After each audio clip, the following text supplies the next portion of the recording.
Vivimos en un mundo que ha convertido la Pascua en una temporada comercial. Aparadores llenos de conejos de peluche, ofertas de huevos de chocolate, vacaciones de primavera.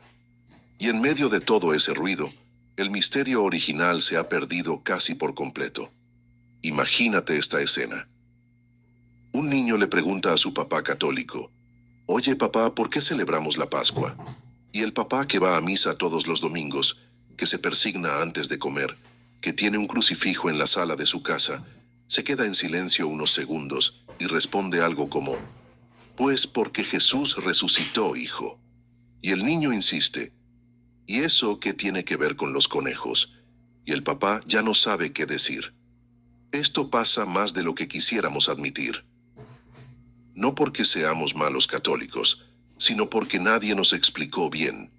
Porque la catequesis que recibimos, muchas veces, fue superficial. Porque el mundo grita tan fuerte que la voz de la iglesia apenas se escucha. Pero aquí está la verdad que necesitas entender. Sin la Pascua, no hay cristianismo. No es una fiesta más en el calendario litúrgico. Es la fiesta. Es el fundamento.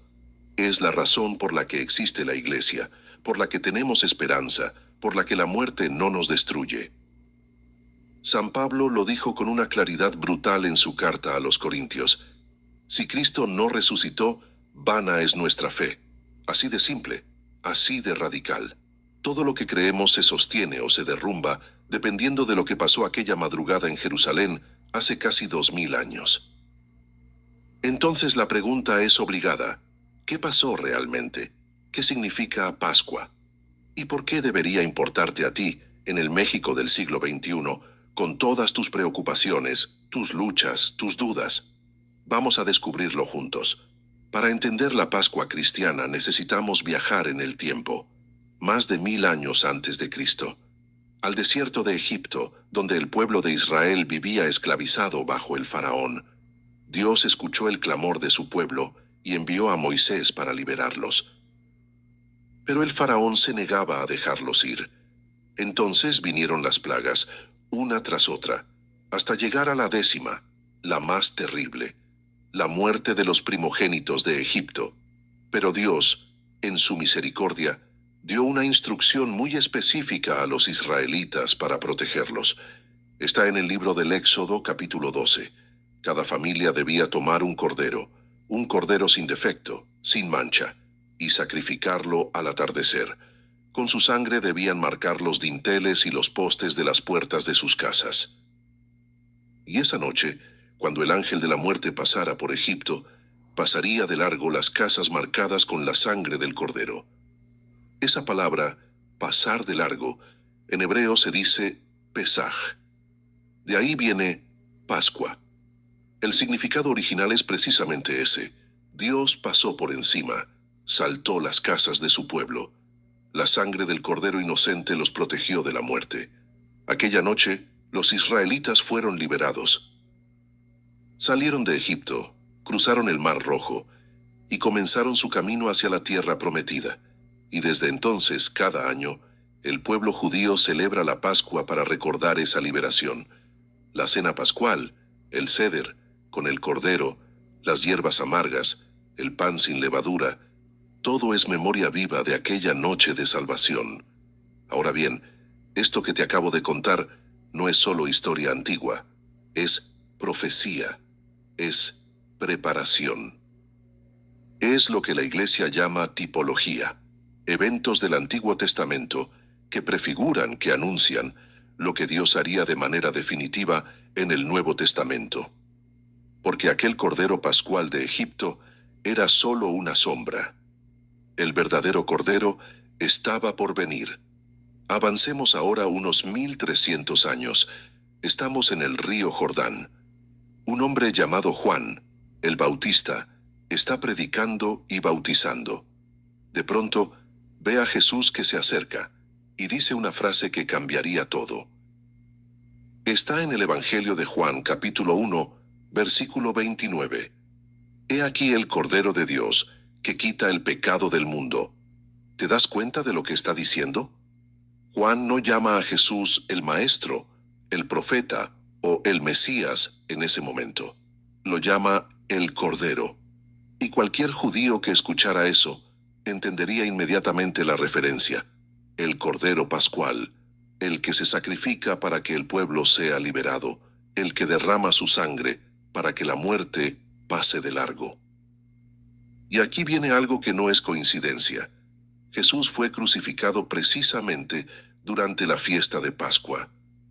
La última cena que celebró con sus apóstoles era una cena pascual. El mismo día en que los corderos estaban siendo sacrificados en el templo de Jerusalén para la fiesta, Jesús, el Cordero verdadero, estaba siendo sacrificado en la cruz. San Pablo lo resume con una claridad impresionante en su primera carta a los Corintios, capítulo 5, versículo 7. Cristo, nuestra Pascua, ha sido inmolado. No es metáfora, no es poesía, es teología.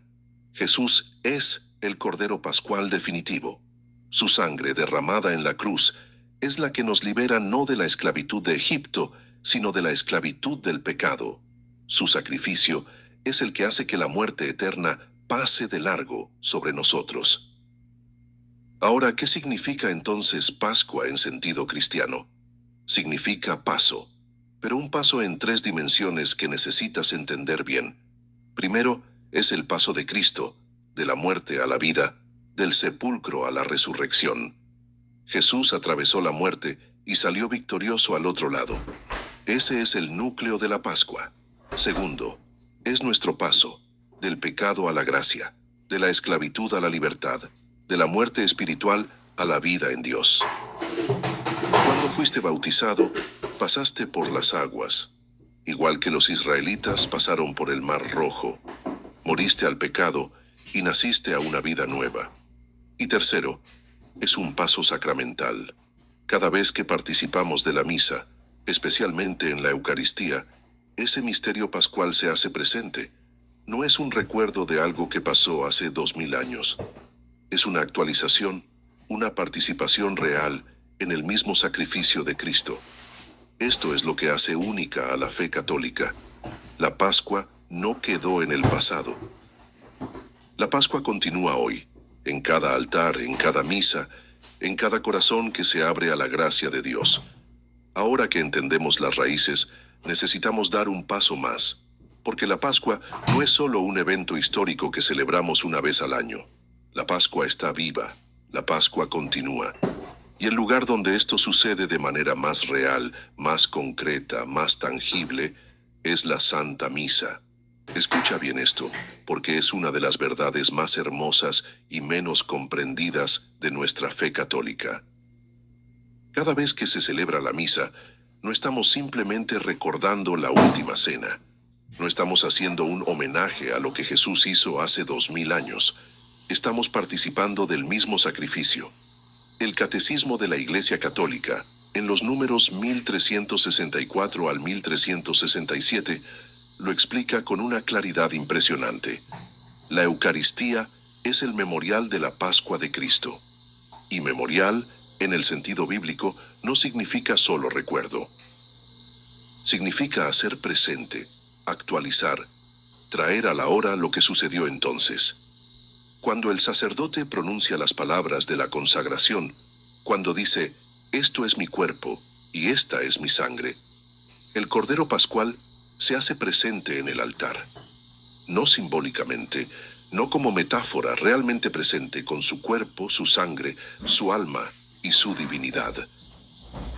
El mismo Jesús que murió en la cruz, el mismo que resucitó al tercer día, está ahí, ofreciéndose al Padre por nosotros, igual que aquella tarde en el Calvario. Por eso la misa no es un espectáculo, no es una reunión social, no es un momento para saludar a los conocidos y después ir a desayunar. La misa es el cielo tocando la tierra. Es la Pascua perpetuada en el tiempo. Es el regalo más grande que Jesús nos dejó antes de partir, para que nunca estuviéramos solos, para que siempre pudiéramos participar de su sacrificio salvador.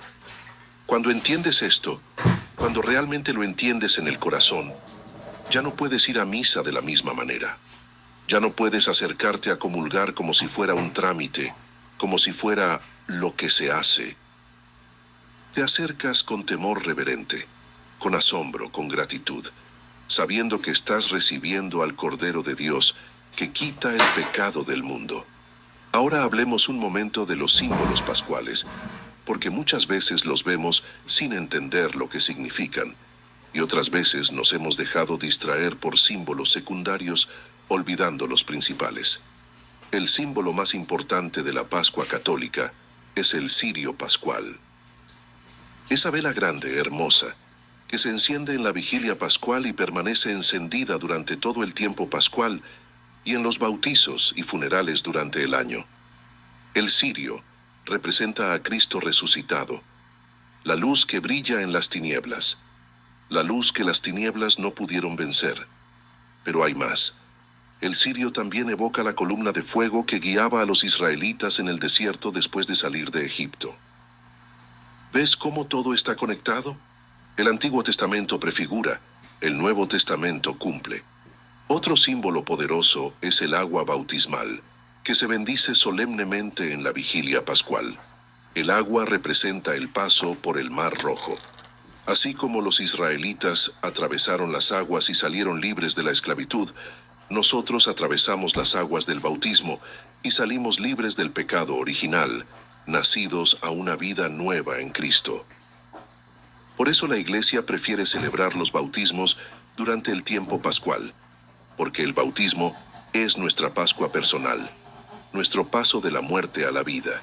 Y sí, están también el huevo y el conejo, que se han vuelto tan populares en la cultura moderna. No son símbolos malos en sí mismos. El huevo representa la vida nueva que sale de lo que parecía muerto, como el pollito que rompe el cascarón, como Cristo que salió del sepulcro.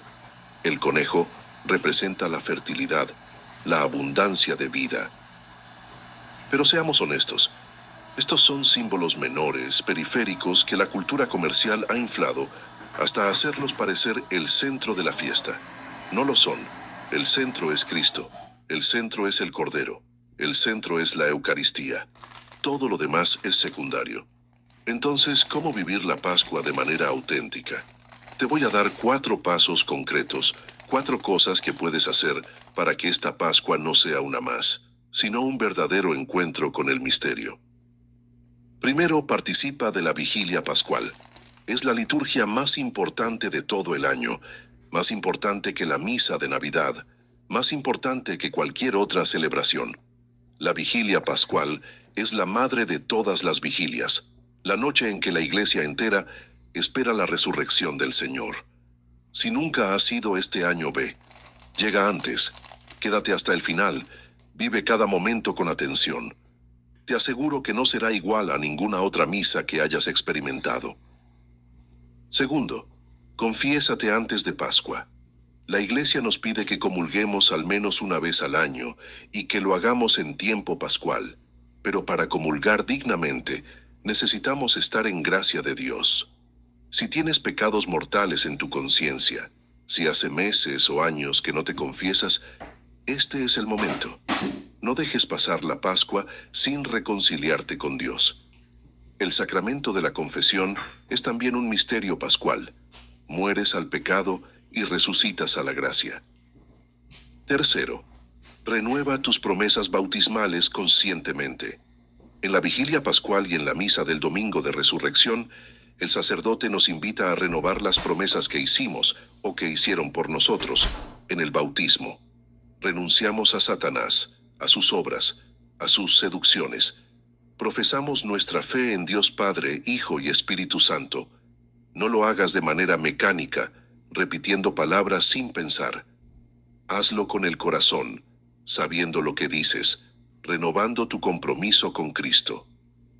Y cuarto, vive como resucitado.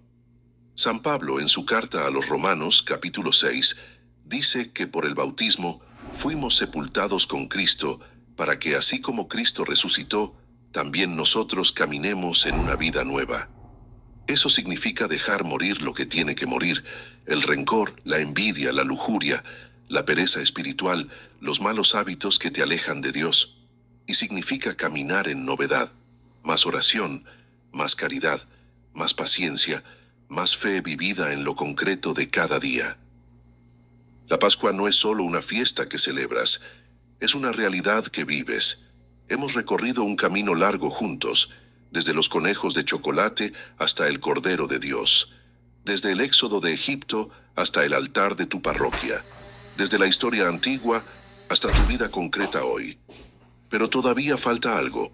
Falta levantar la mirada hacia donde todo esto apunta, porque la Pascua no termina aquí.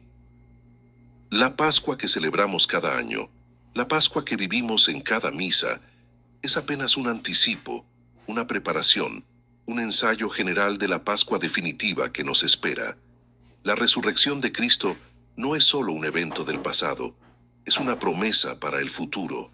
Tu futuro.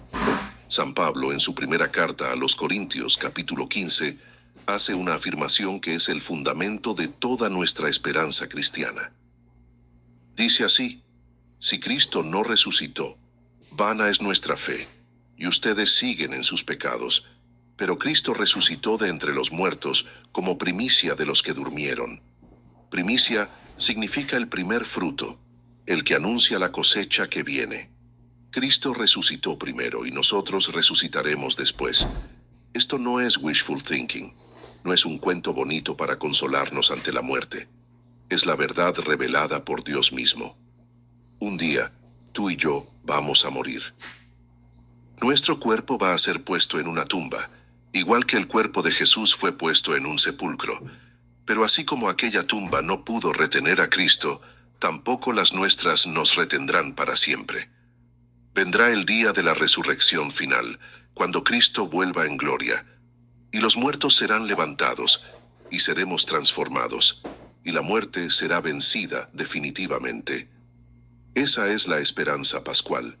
Esa es la razón por la que los primeros cristianos podían ir cantando al martirio. Esa es la razón por la que los santos enfrentaban enfermedades terribles con paz en el corazón. Esa es la razón por la que tú, cuando pierdas a un ser querido, puedes llorar pero no como los que no tienen esperanza. Porque la Pascua nos asegura que la muerte no es el final, es un paso. El último paso. El paso definitivo de este mundo al Padre. Hay un himno antiguo de la Iglesia que se canta en la vigilia pascual, llamado el Exultet, el pregón pascual. Es probablemente el texto litúrgico más hermoso que existe. Y en un momento dice algo que resume todo lo que hemos hablado hoy. Dice: qué noche tan dichosa en que se une el cielo con la tierra, lo humano con lo divino. Eso es la Pascua. La unión de todo lo que estaba separado. Dios y el hombre reconciliados, la vida y la muerte transformadas, el tiempo y la eternidad conectados. Entonces, hermano, hermana que me escuchas, déjame resumir todo en una frase que quiero que guardes en tu corazón. La Pascua es el paso de Dios que nos libera, el sacrificio del Cordero que nos salva y la promesa de vida eterna que nos sostiene. No dejes que el mundo te robe esta fiesta. No dejes que los conejos y los chocolates te distraigan del misterio. No dejes que pase otra Pascua sin que tu corazón sea tocado por la gracia de Cristo resucitado. Este año vive la Pascua como si fuera la primera vez que entiendes lo que celebras, porque quizá, en cierto sentido, es la primera vez. Si este video